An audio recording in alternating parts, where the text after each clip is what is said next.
कुमारी, कक्षा 11वीं की छात्रा हूँ। मुझे आज इस विषय पर बोलने का मौका मिला।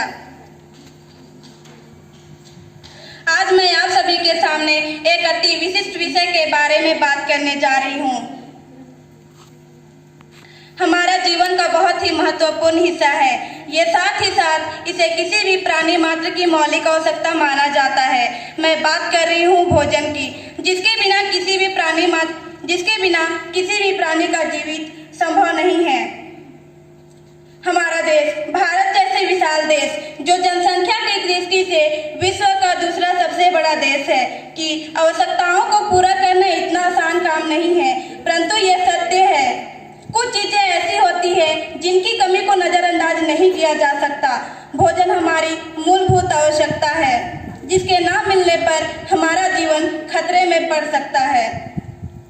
सबसे पहले मैं खाद्य सुरक्षा पर थोड़ा प्रकाश डालना चाहूंगी। संयुक्त राष्ट्र माने तो खाद्य सुरक्षा का अर्थ है प्रत्येक व्यक्ति को सही समय, पर्याप्त, सुरक्षित और पोषक आहार तक भौतिक, सामाजिक और आर्थिक की पहुंच हो, और उनकी सक्रिय तथा स्वस्थ जीवन के लिए उनकी आहार आवश्यकताओं तथा भोजन वरीयताओं को भी संतुष्ट करे।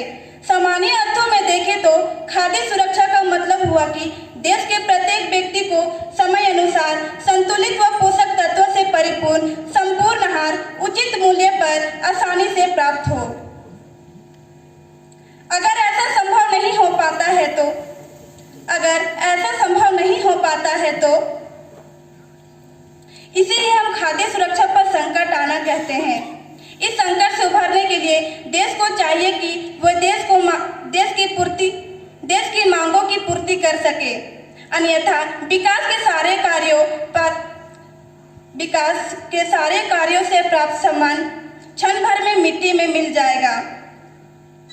यह आंकड़ा बताते हुए मुझे बहुत दुख हो रहा है, पर सच यह है कि हमारा देश भारत 116 देशों के वैश्विक भूखमरी सूचकांक में से 101वें स्थान पर है। इससे भी बड़ी शर्म की बात यह है कि हमारा देश इस सूची में अपने पड़ोसी देशों जैसे नेपाल, बांग्लादेश, पाकिस्तान से भी पीछे चला गया है। इससे भी बड़ी चौंकाने वाली बात यह है कि हमारा ही देश में प्रत्येक साल 6,700 करोड़ किलो खाना बर्बाद हो जाता है, जो करोड़ों लोगों का पेट भर सकता है।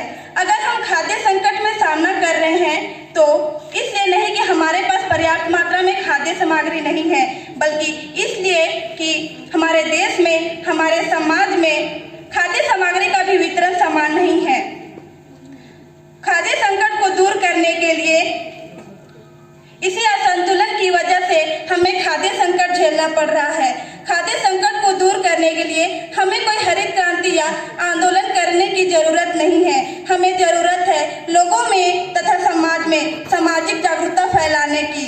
मैं आशा करती हूँ हम और हमारी सरकार मिलकर जागरूकता फैलाने में सफल होंगे और जल्द ही समस्या का